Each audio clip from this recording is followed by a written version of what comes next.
ગ્રામીણ સમુદાય. હેલો વિદ્યાર્થી મિત્રો, ગુડ મોર્નિંગ. કેમ છો બધા? મજામાં ને? અને આજે આપણે નવા સબ્જેક્ટ સાથે એટલે કે સમુદાયના પ્રકારોમાં સેકન્ડ નંબર છે ગ્રામ સમુદાય. તો એના વિશે વાત કરીએ છીએ. ગામડાથી કદાચ આપણે બધા જ પરિચિત છીએ. કારણ તો કે ભારત ગામડામાં વસતો દેશ છે અને મોટા ભાગના લોકો એટલે 75% વસ્તી છે જે ગામડામાં વસ્તી જોવા મળે છે અને મુખ્ય વ્યવસાય ખેતી કરે છે. ખેતી સાથે સંબંધિત પશુપાલન પણ કરે છે અને એમ કહી શકાય કે ભારતનું શ્વાસ જો કોઈ હોય તો એ ગામડું છે. અને ગામડું છે ત્યારે ભારત દેશ વિકાસ કરી શકે છે. એટલે ખૂબ મહત્વ આપણા સમાજની અંદર ગામડાનું કહી શકાય. તો આજે આપણે એ જ સમુદાય એટલે કે ગ્રામીણ સમુદાય વિશે વાત કરવાની છે કે ગામડું છે તો ગામડું કોને કહી શકાય. અહીંયા બે ડેફિનેશન તમારી સામે મૂકી છે કે જેમાં એક છે M.N. શ્રીનિવાસ અને બીજી છે S.C. દુબે. તો ચાલો આપણે ગામડું કોને કહી શકાય એનો પરિચય લઈએ. તો ગામડું છે કે જેને એક M.N. શ્રીનિવાસ જણાવે છે કે ગામડું એક પારસ્પરિક અથવા તો પરસ્પરાવલંબી એકમ છે. પરસ્પરાવલંબી એટલે એકબીજાના સંબંધો અરસપરસ મળેલા છે એવું એકમ છે. એટલે કે ગામડું એક પરસ્પરાવલંબી કહી શકાય એવું એકમ છે.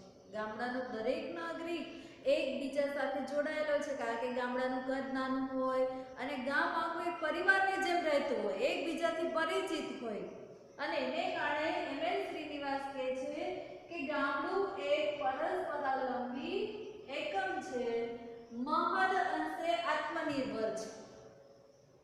જો પ્રાચીન ગામડાની વાત કરીએ તો મોટા ભાગના ગામડાઓ આત્મનિર્ભર હતા, બીજા પર ડિપેન્ડ નહોતા. ગામડામાં જે ઉત્પાદિત થતું એનાથી એનું જીવન ચાલતું. ખેતીવાડી કરતા, જ્યારે અન્ય જ્ઞાતિઓ હોય એ ખેડૂત પાસેથી અનાજ લે અને સામે વસ્તુ આપે, કપડાં આપે, કોઈ વાસણ આપે, માટીના વાસણ આપે. તો એકબીજા ઉપર નિર્ભર હતા પણ હતા આત્મનિર્ભર. એટલે કે પરસ્પરાવલંબી તો હતા પણ મહદઅંશે કેવા હતા? આત્મનિર્ભર છે. એટલે ગામડું કેવું છે તો કે ગામડું એક પરસ્પરાવલંબી એકમ છે અને મહદ અંશે આત્મનિર્ભર છે. જ્યારે શહેરના લોકો હોય તો શહેરના લોકોને ગામડા પર આધાર રાખવો પડે છે. સવારમાં ઉઠીને ચા પીવી છે તો દૂધ આવે તો એ ચા પી શકે, તો કેના પર આધાર રાખવો પડશે? ગામડા પર.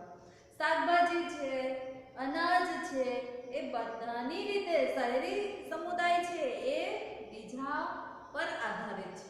જ્યારે ગામડું છે કેવું છે? આત્મનિર્ભર છે. ત્યાર પછી અહીંયા કહે છે કે ગામને પોતાની ગ્રામ સમિતિ છે અને ગામડાની અંદર દરેક જ્ઞાતિ પોતાનું આગવું જીવન જીવે છે. એટલે ગામડાની અંદર જ્ઞાતિમાં વિભાજિત હતા, બ્રાહ્મણ, ત્યાર પછી અલગ અલગ જે કંઈ વ્યવસાયો આધારિત જ્ઞાતિઓ હતી એ જ્ઞાતિઓ છે દરેકનું પોતાનું એક આગવું જીવન છે. આપણે ધોરણ 11માં જ્ઞાતિના લક્ષણો ભણી ગયા કે જ્ઞાતિ આધારિત જ વ્યવસાય હોય.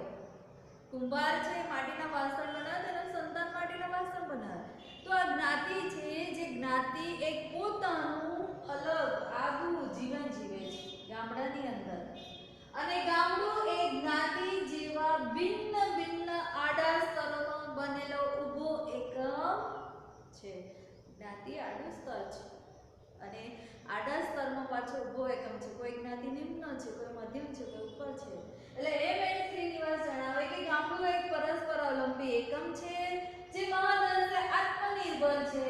ગામડાને પોતાની ગ્રામ સમિતિ છે એટલે પોતાની જ ગ્રામ સમિતિ છે અને ગામડાની અંદર દરેક જ્ઞાતિ પોતાનું આગવું જીવન જીવે છે. ગામડું એ જ્ઞાતિ જેવા ભિન્ન ભિન્ન આડા સ્તરોનો બનેલો ઊભો એકમ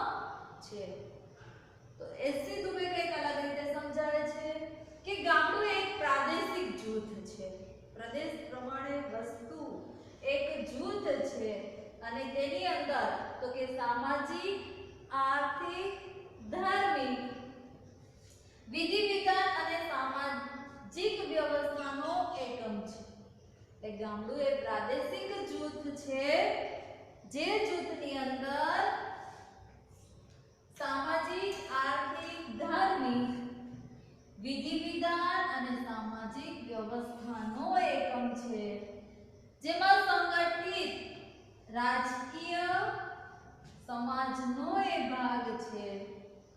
વ્યક્તિ, ગ્રામ સમુદાય ઉપરાંત, એટલે અહીંયા શબ્દ વાપરો છે ઉપરાંત, એટલે કે વ્યક્તિ, ગ્રામ સમુદાય ઉપરાંત જ્ઞાતિ, ધર્મ, પ્રાદેશિક જૂથની સભ્ય હોય છે. એટલે કે ગામડાની અંદર રહેતો વ્યક્તિ એક પ્રાદેશિક જૂથ તો છે જ ગામડું, પણ એની અંદર તો કે સામાજિક, આર્થિક, ધાર્મિક વિધિ વિધાનો છે અને એની અંદર તો કે સામાજિક વ્યવસ્થા છે.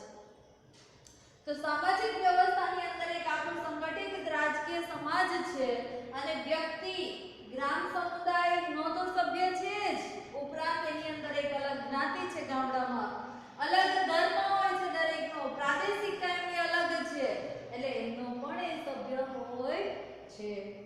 ગામડામાં એકથી વધુ જ્ઞાતિઓ હોય છે અને એ જ્ઞાતિમાં વિભાજિત હોય છે ગામડું. એટલે અહીંયા એસી દુબે કહે છે કે ગામડું છે જેમાં એકથી વધારે શું હોય છે? જ્ઞાતિઓ હોય છે.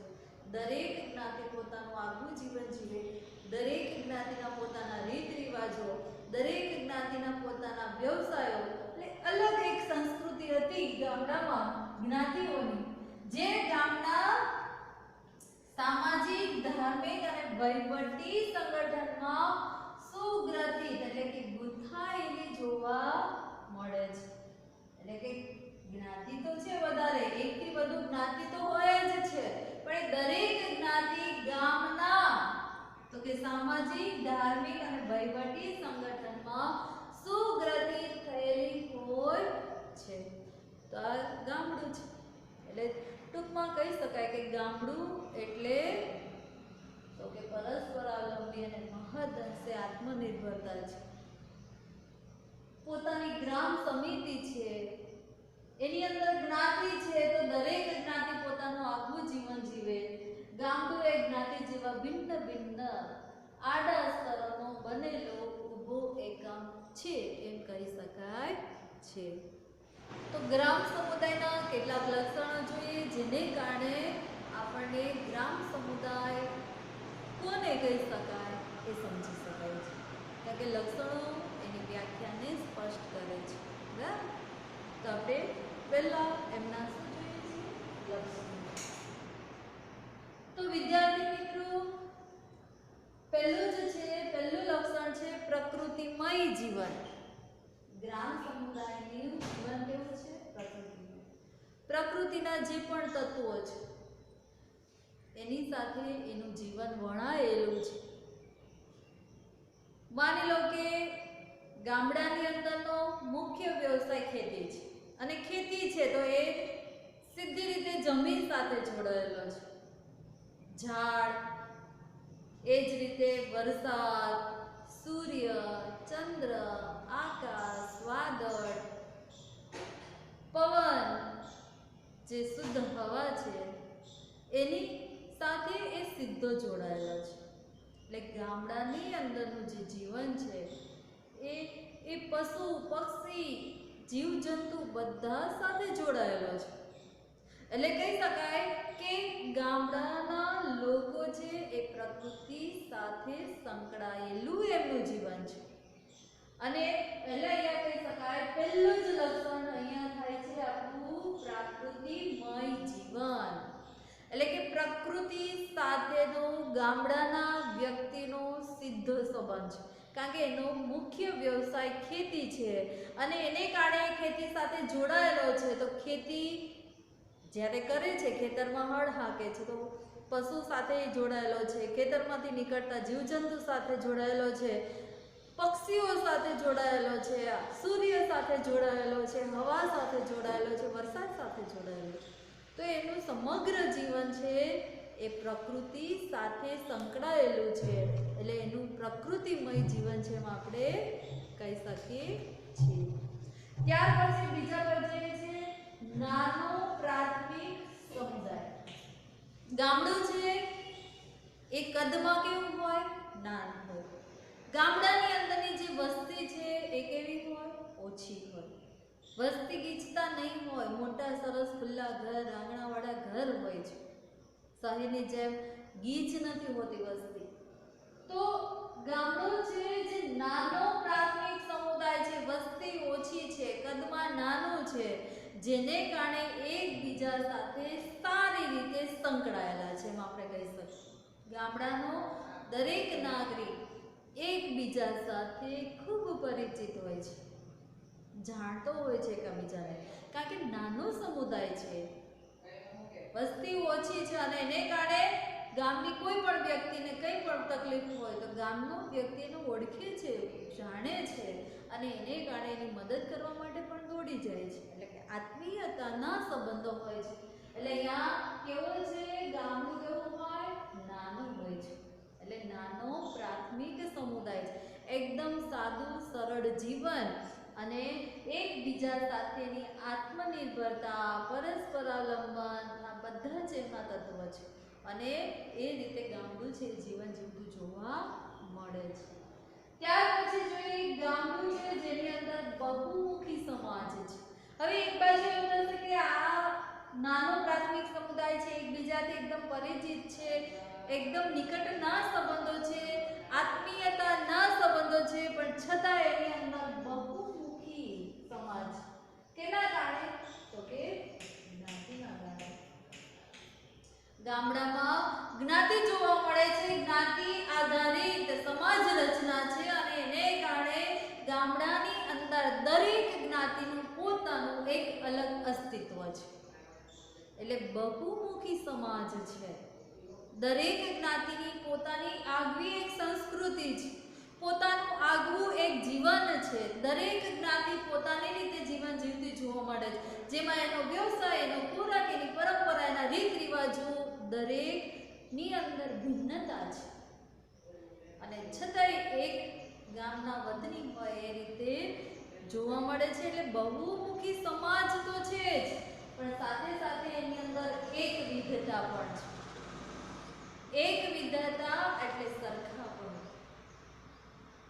દરેક ગામની જ્ઞાતિની એક અલગ ઓળખ છે, પણ દરેક જ્ઞાતિ પાછી ગામ સાથે ગાઢ રીતે સંકળાયેલી છે.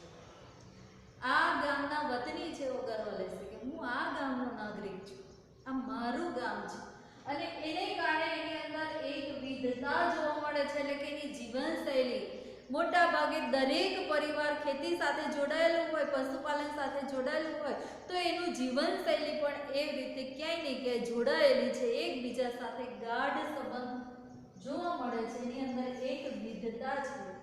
તહેવારો, ઉત્સવોની સરખાપણું છે, એમાં ક્યાંય અલગતા જોવા મળતી નથી. જ્ઞાતિ છે પણ જ્ઞાતિઓને સંકળાઈને રહેતો સમુદાય એટલે ગ્રામીણ સમુદાય. એની અંદર એકરૂપતા જોવા મળે છે, સરખાપણું જોવા મળે છે, એક વિવિધતા છે એની અંદર. અનેક વિવિધતા નથી, માત્ર એક પ્રકારની જીવનશૈલી એની અંદર જોવા મળે છે. ગામડાના દરેક નાગરિક જે કંઈ દેવ દેવીની પૂજા કરે બધાની અંદર સરખાપણું, જે રીત રિવાજો પાડશે એ સરખાપણું હશે. ગામની પોતાના નિયમો હશે, ગામની પોતાની સમિતિ હશે અને એ રીતે પણ એની અંદર એક વિવિધતા જોવા મળે છે. ત્યાર પછી કહે છે કે જે કંઈ ગામડાની અંદર અર્થવ્યવસ્થા છે, એ અર્થવ્યવસ્થા કેના પર આધારિત છે? કૃષિ પર આધારિત છે. ગામડાની અર્થવ્યવસ્થા છે એ કૃષિ પર આધારિત છે. કૃષિ પર આધારિત હોવાને કારણે ક્યાંય ને ક્યાંય નસીબવાદી હોય છે. વરસાદ થાય તો કૃષિ થાય, ખેતી થાય અને એને કારણે એ ક્યાંય ને ક્યાંય નસીબવાદી હોય છે, પણ છતાંય કુદરતી તત્વો સાથે જીવનારો આ સમુદાય છે અને એની અંદર અર્થવ્યવસ્થા સંપૂર્ણપણે ખેતી આધારિત. ત્યાં કોઈ અલગ ઉદ્યોગો, વ્યવસાય, કારખાના જોવા મળતા નથી. ત્યાં માત્ર ખેતી કે પશુપાલન સાથે જોડાયેલો સમુદાય છે.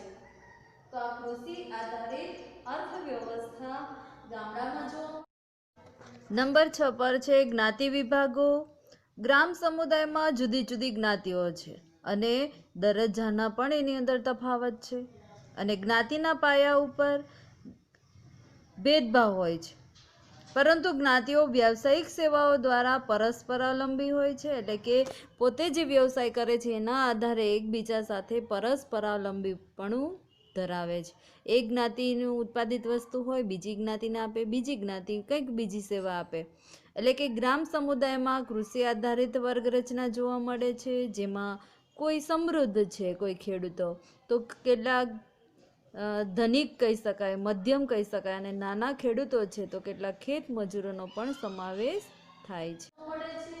ત્યાર પછી આવે છે કુટુંબવાદ, કે જેની અંદર વ્યક્તિ ગામડાનો એક સભ્ય તરીકે તો રહે જ છે, પણ એની અંદર તો કે કુટુંબવાદ પણ જોવા મળે છે. દરેક જ્ઞાતિનું પોતાનું એક આગવું અલગ અસ્તિત્વ છે અને એને કારણે એની અંદર ક્યાંય ને ક્યાંય કુટુંબવાદ છે. એટલે ગામને પણ ક્યાંય ને ક્યાંય અંશે, થોડે ઘણે અંશે એક કુટુંબ, એક પરિવાર સમાન ગણતું જોવા મળે છે.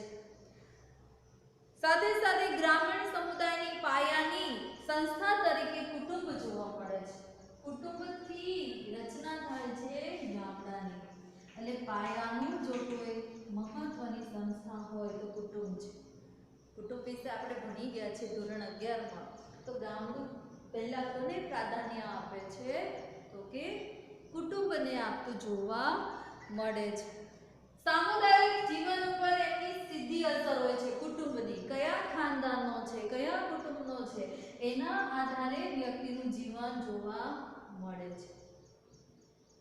અને એ કુટુંબનું જે સામાજિક સ્તર છે એ પ્રમાણે વ્યક્તિનું સ્તર હશે, કે ઉચ્ચ ખાનદાનમાં આવે છે, નિમ્ન કુટુંબમાં આવે છે, કયા કુટુંબમાં આવે છે, એ આધારે વ્યક્તિનું સ્થાન છે. વ્યક્તિની પોતાની અલગ ઓળખ નથી, પણ એ ક્યાંય ને ક્યાંય ગામડા સાથે જોડાયેલો છે અથવા તો ક્યાંય ને ક્યાંય સમુદાય સાથે, કુટુંબ સાથે જોડાયેલો જોવા મળે છે. અને આ કુટુંબની સર્વાંગિક, એટલે કે જે કાંઈ સમૂહ જીવન છે, એકબીજા સાથે હળવું મળવું, રીત રિવાજ, પરંપરા બધા સાથે આ સામુદાયિક જીવન સાથે એનો સીધો સંબંધ છે. કોનો? કુટુંબ. એટલે પાયાની મહત્વની સંસ્થા કુટુંબ જોવા મળે છે ગામડામાં, અને એ આધારે કુટુંબવાદ જોવા મળે છે. અને ત્યાર પછી અહીંયા ગ્રામીણ ધર્મ, એટલે કે ગામડાનો એક અલગ પોતાનો ધર્મ છે, જે કોની સાથે જોડાયેલો છે તો કે સીધો પ્રકૃતિ સાથે જોડાયેલો. અહીંયા આપણે હમણાં જ વાત કરી, પ્રકૃતિમય જીવન છે ગામડામાં. તો ગામડાના દરેક નાગરિકનો પોતાનો ધર્મ છે. એ ગ્રામીણ ધર્મ પ્રકૃતિના જે પણ તત્વો છે, પશુ, પક્ષી, વૃક્ષ, ઝાડ, તમે ખ્યાલ હશે કે અમુક વૃક્ષ છે એને પૂજવામાં આવે છે, પશુ છે એને પૂજવામાં આવતા હોય, નાના છોડ હોય તો એને તુલસી જેવો છોડ છે તો એની પૂજા થાય. એટલે એનો ધર્મ છે, ગ્રામીણ ધર્મ અલગ જોવા મળે છે, કે જે મોટા ભાગે પ્રકૃતિના તત્વો હોય એની સાથે જોડાયેલો છે, જેમાં પાણી છે, સૂર્ય છે, હવા છે, ખેતી છે. વરસાદ થાય, પહેલો વરસાદ થાય, વાવણી થાય તો સીતાઘરમાં પૂજા થશે, લાડુ થશે, અને બળદને ખવડાવશે, જે હળ ચલાવનાર હશે એમને પણ ખવડાવશે, છોકરાઓને વેચવામાં આવે, એટલે ખુશી મને. તો એ ધર્મ છે ક્યાંય ને ક્યાંય, પણ કેવો તો કે પ્રકૃતિ સાથે જોડાયેલો એ ધર્મ છે. એટલે ગ્રામીણ ધર્મમાં કહી શકાય કે પ્રકૃતિમય જીવન હોવાને કારણે પ્રકૃતિના જે પણ તત્વો છે એની પૂજા આરાધના કરવામાં આવતી હોય છે. અને છેલ્લું આપણે કહી શકાય કે જેની અંદર જ્ઞાતિ પંચ કે ગ્રામ પંચ. ગામડાની અંદર મુખ્ય કહી શકાય તો જ્ઞાતિ છે, અને જ્ઞાતિ આવી ભિન્ન ભિન્ન જ્ઞાતિઓમાં જે આડા સ્તરોનો બનેલો જ્ઞાતિ છે એનો એકમ એટલે ગામડું. તો ગામડાની અંદર જ્ઞાતિ પંચ જોવા મળે છે અને ગ્રામ પંચ જોવા મળે છે. અત્યારે તો આ પંચાયત હોય છે ગામડાની અંદર, ગ્રામ પંચાયત હોય, સરપંચ હોય છે, પણ જ્ઞાતિ આધારિત વ્યવસ્થા છે, તો જ્ઞાતિના પણ જ્ઞાતિ પંચ જોવા મળતા ગામડાની અંદર. દરેક જ્ઞાતિ પોતાના નિયમોનું પાલન કોઈ વ્યક્તિ ન કરે તો સજા પણ આ જ્ઞાતિ પંચ આપે છે. ક્યાંય ને ક્યાંય એમના બનેલા જ્ઞાતિના બનેલા નિયમો તૂટે ત્યારે સજા આપવાનું કામ પણ જ્ઞાતિ પંચ કરે. એટલે વ્યક્તિ સમુદાય સાથે તો જોડાયેલો છે, પણ આ નીતિ નિયમો સાથે પણ ક્યાંય ને ક્યાંય થોડે ઘણે અંશે જોડાયેલો જોવા મળે છે. અને આ રીતે આપણે કહી શકીએ કે ગ્રામ સમુદાયમાં જ્ઞાતિ પંચ, ગ્રામ પંચ જે શું કરે છે તો કે સામાજિક નિયંત્રણનું કાર્ય કરશે. કેવું કરશે? વ્યક્તિ ઉપર નિયંત્રણ લાવવાનું કામ કરે છે. વ્યક્તિએ જ્ઞાતિના કે ગામના નિયમોનું પાલન કરવું પડે છે. જો કોઈ વ્યક્તિ એ નિયમોનું ઉલ્લંઘન કરે તો એને સજા આપવાનું કામ પણ કોણ કરશે? જ્ઞાતિ પંચ કરતું જોવા મળે છે. અને જ્યારે કોઈ કુદરતી આફતો આવે, કારણ કે ગામડું છે કુદરતી તત્વો સાથે જોડાયેલું છે, અને કુદરતી આફત આવે, વરસાદ આવે તો ક્યાંય ને ક્યાંય એ નસીબવાદી છે. વરસાદ પણ આવ્યો ના આવ્યો, બધું આવ્યું તો કોને આધારિત છે? નસીબ, આપણું નસીબ એવું ગણે. એટલે ક્યાંય ને ક્યાંય વિચારસરણી છે ગામડાની અંદર એ નસીબવાદી જોવા મળે છે. તો આ 9 લક્ષણો છે જે ગામડાને વ્યાખ્યાયિત કરે છે, એને સમજવામાં મદદ કરે છે. ફરી વાત કરીએ, પ્રકૃતિમય જીવન છે, કુદરતી તત્વો આધારિત જીવન છે. એક નાનું કહી શકાય એવો પ્રાથમિક સમુદાય છે, એનું કદ નાનું છે, વસ્તીની ગીચતા ઓછી છે. બહુમુખી સમાજ એટલે કે જ્ઞાતિ હોવાને કારણે એની અંદર વિભાગો છે, રહેઠાણોની વિવિધતા છે, પણ છતાંય એ બહુમુખી સમાજ હોવા છતાં એની અંદર શું જોવા મળે છે? એક વિવિધતા જોવા મળે છે, એટલે કે સરખાપણું જોવા મળે છે. કૃષિ આધારિત એમની અર્થવ્યવસ્થા છે. ક્યાંય ને ક્યાંય કુટુંબને મહત્વ આપવામાં આવે છે, અને સમગ્ર જીવન સાથે કુટુંબ જોડાયેલું છે. ગ્રામીણ ધર્મ છે, પ્રકૃતિના જે પણ તત્વો છે એની પૂજા આરાધના ગામડામાં થતી હોય છે. બળિયાદેવ, શીતળા માતા એ બધાની પૂજા થાય છે. અને ગામ પંચ અને જ્ઞાતિ પંચ છે જેનું નિયંત્રણ સમાજ ઉપર થતું જોવા મળે છે.